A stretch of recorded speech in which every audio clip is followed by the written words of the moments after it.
Alrighty, this is it. Our last Learn Together, week 9. Wow. And remember, it's a day early. So hopefully you've got that in your mind. But I'm sitting here looking at it, right? So our last Learn Together is October 9th, which means October 10th, which you all hopefully have in your heads ready already. Is your last day to do a code review. But I'm happy to see some of you have signed up prior to that last day. So, and just a reminder, I am not on campus. I'm on a plane on Friday the 11th. So trying to talk to me on that day and doing a code review won't work. So the absolute last day is on the schedule for Thursday for you to do a code review. And remember, I've also offered up to those of you that had a bit of a hard time on Develop It 1 that whatever you get on Develop It 2, I will apply also to Develop It 1.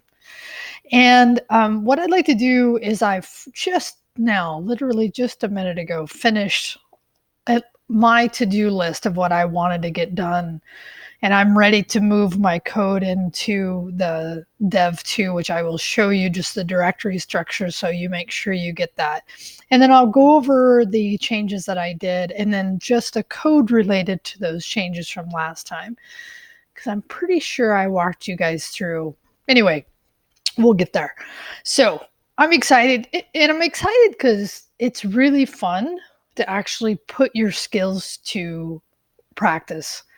And I say that with a little bit of, yes, at times it's not fun, especially when it doesn't work. And even after I get something working, I realize how much more efficient I can do something. And actually that happened with this case as well. It's very normal. Actually, that's why we iterate over things, is because we get it working, which is step 1, right? And really what you need to do for this code review is get this thing working, get this CRUD app working. Create, read, update, and delete working, right? So let me move over first to the window, right? So, hey, by the way, I figured out what these were. It's because I'm recording, because it only happens when I'm recording.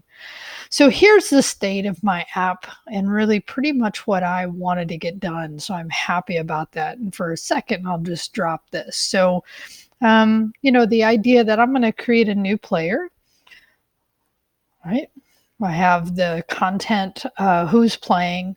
I have a review, and this is where I ended up doing 2 local storage, one for the review and one for the gameplay, right? And then if I play, right here. So most of what I did with this iteration was I actually did a couple things. I used the moments JS to update my game display, my gameplay detail to include the time it was played. I also sorted my games by most recent to least current, right? And then I added a button to actually only show wins, okay? Oh, I love that. It broke. So just for a second, let me see if I could see real quickly why I just changed a few things. Oh yeah, I see this. Yeah, actually, this is good. I'll actually show you what I did here. So actually on 170 and 179, I ended up, oh yeah, let me do this. I remember. So this is the part of testing, right? So I had just finished, but there was one thing I needed to do, which was inside of, let's come in here. And where was that? And by the way, this idea of testing, so this was on the functions on line 179. So inside functions 179, because I ended up dropping the idea of filters, and I realized after I had done everything that probably wasn't the wisest idea, because it just does. In matter of fact, let's just drop this, because I ended up doing it another way. Right, so for now I'm going to go back and get rid of this, and let's see if that fixes it. Let's see if that does fix it. Right, and then we'll do you. Good. Okay, so now, oh good, so it does work. It was just that. And by the way, this idea over here that you can actually see where that error is in your code is really great. And also you can set breakpoints in here and watch what's happening, what the code is doing. So in this case, just getting back to what I did is I added the show only wins. I had already had the ability to delete and hit detail. I'd already had that. I showed you that before. So I added this and I added the moments JS to say the time since it's been played. And I sorted this. Actually, it doesn't look like it's doing it here. I have to figure that out because it actually should be. Actually, I think now that and this is, again, I'm going to say this, part of development is like you create something and you test it and you realize, well, that kind of worked, but it wasn't really the idea I was going for, right? But the idea for the development, for the code review, is you just need to have working code. So this code works, but it doesn't quite do exactly what I want, right? But that's the point of reviewing and looking and iterating over code. Okay, so I'm going to take off. So this actually works to where it shows the buttons. So actually, I think I'm going to do this because I have myself, of course, right? So 21. Oh yeah, so this is working. So like in the most current one is listed here. So 21 hours ago, game 1, game 2. Okay. I was thinking for some reason that didn't, but that's the idea is I sorted. So I sorted my output so that you could see the most current, the game played, the most recent game. But that wouldn't be game 1. That'd actually be game 6. Okay, so it's okay. I can still fix that. So the other thing I added here was I added the idea of the review, right? So where somebody can click into here, give a review, and when you come back, the player is still playing. But I did realize by doing this, I've created a situation I didn't handle, right? And the idea here is if I change players right now, then it's because of the URL. So what I'm going to have to do is when I have a new player, there's some logic I'm going to have to put on here to basically just reset the page. And that should be pretty easy. Okay, so I'm pretty happy with this. I'm actually pretty happy with what I was able to accomplish. I feel like I did challenge myself to create something I had never done before. And it is such a great way to stretch yourself and to have some skill, gain some skill, because that's really where I think, and you're going to hear me, you've heard me say this through the semester, where you really take your show on the road and you figure that out. So let me just show you briefly here the pieces that I added related to the show only wins and the moments, because I think that's really the major stuff that I did. So coming over to my code, right? The idea that, and by the way, here's my to-do list, right? So I'm actually complete. I actually added one last thing to my to-do list and was able to do that, complete that successfully. So let's see, let's come over here. So that idea of moments.js, that makes things so easy, right? So I think there was just a little function I ended up adding above here that really just, yeah, was right here. So when I was iterating over my DOM, so what I did here is I passed this timestamp in, and then I just return based on moment, passing in the timestamp. The timestamp was saved into my local storage, and then I called from now function method on this so that it would tell me from the current moment how long ago was this. And this is basically exactly what he did. So there was nothing there, but I did it in the process of generating the DOM.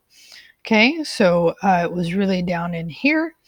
Let's see, where did I put that? So this is the section. This is the DOM itself. This is where it got a little bit interesting because of the show only.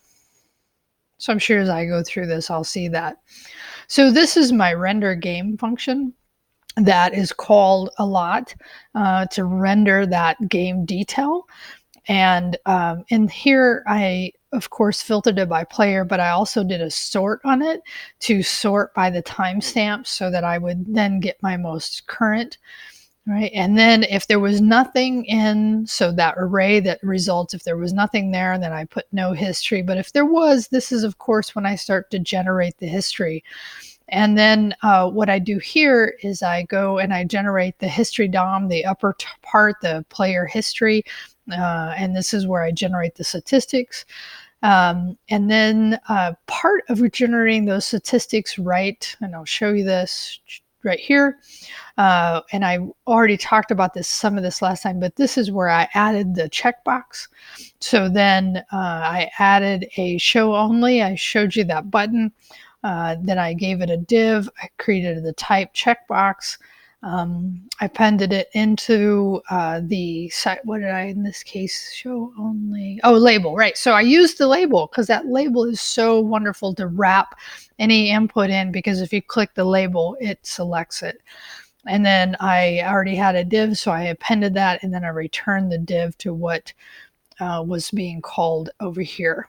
Okay, so then once I had done that, then I was able to, after I appended it into the DOM, then I could set up the event listener, and this is where I filtered. If the checkbox was checked, then I filtered by win.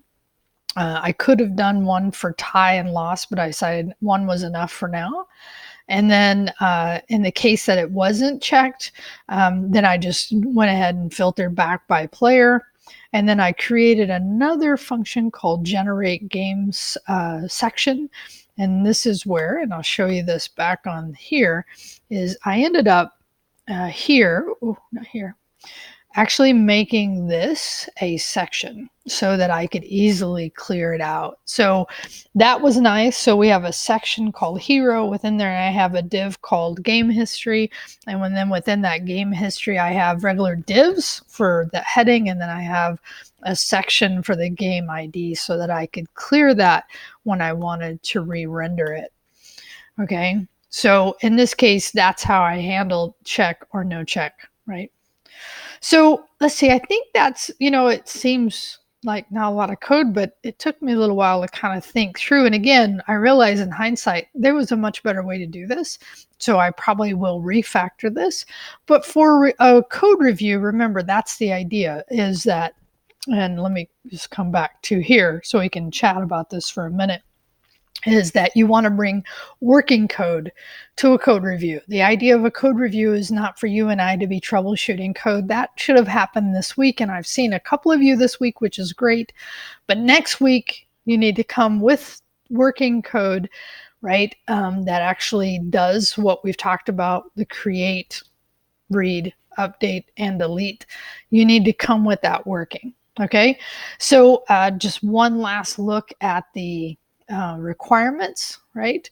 Oh yeah, so you also want to, once you finish week 9 here, move this into and do whatever final things you're going to do for your dev 2. And I had done that, so let me just show you. I'm going to make my page my text just a little bit bigger so you can see this. So I'm going to roll this up. So here's my private repo, here's dev, and then dev 2 is where you want to put all of that code that you have for this, okay? Using the coding style that Andrew covered in the Udemy course. And so this is, I've seen a couple of you use var, and var is really, you notice Andrew talks about it, but he doesn't use it. And unless you have a good reason that you have to use var, then you should document that. Otherwise, we shouldn't see var. We should only see let and const. So you're getting the user input, you're displaying it on the page with a UUID, you're using local storage, you're iterating over to show items in the local storage. I actually considered, and I may do this, is actually adding a button to clear local storage, and by the way, it's just good to do that. And of course, if this was a production game, we probably wouldn't. Separate your code into its logical functions, right? And what we mean by that, and this is basically what Andrew showed us, is the idea of having your event listeners and any other things you need to set up, setting in app, and then all your functions, setting out in functions. Whew, that's really big. Okay. And then, of course, for each, like for the review and all that, you still have those, but you only need to pull in functions in that case, assuming that you do need to use them. Okay. And then create subpages for your CRUD part, right? And in this case, sync that data across page. The way I ended up handling that was I just reloaded based on the way the index was called. But again, that's actually an area I need to fix a little bit. Use dates in your data. Your choice how you want to do this. I showed you how I did it. You do at minimum need to have dates somehow, and if it's timestamp, right? So again, going into your app, because one of the things we'll look at is your the detail here that you've saved into local storage. At minimum, have a timestamp in there, or you don't have to use moments. You could use date and time. That's fine as well, but use them. But I ended up also, and I think it's fun to do because it's easy to do, is actually put some display into your DOM based on that timestamp just to show when that was last updated. But again, I've given you some flexibility there, right? Handle the input errors in your code and on the page. And on the page, implement at least one try-catch block. And really, we went over this as the idea of pulling whatever's out of local storage using a try-catch block. And then use arrow functions unless you have a need to not, then document that. And then the last part, which is, have some CSS, right? So, the idea here is that it's pretty, and I can make this flex. And this is flex here is probably not the best word, but it does actually respond to the viewport by changing the orientation, a little bit of the graphics.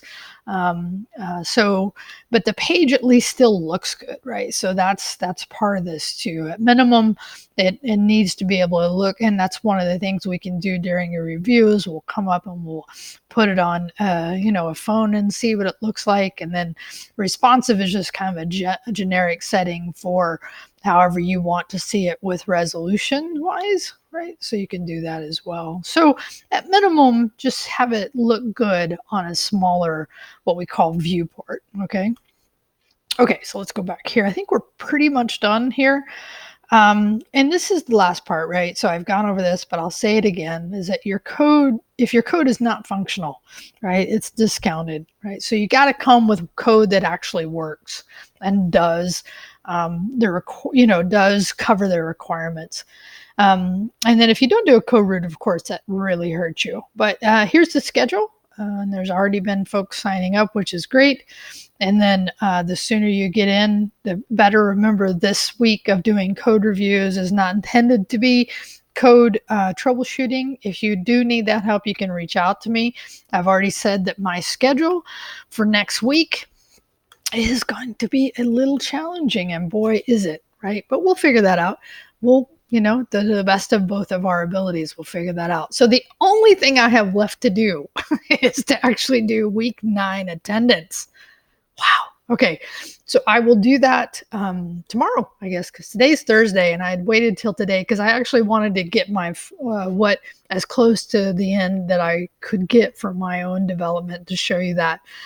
So tomorrow I'll do the attendance and then we will be done. So I look forward to seeing some of you. I noticed some of you are heading into Node.js with me.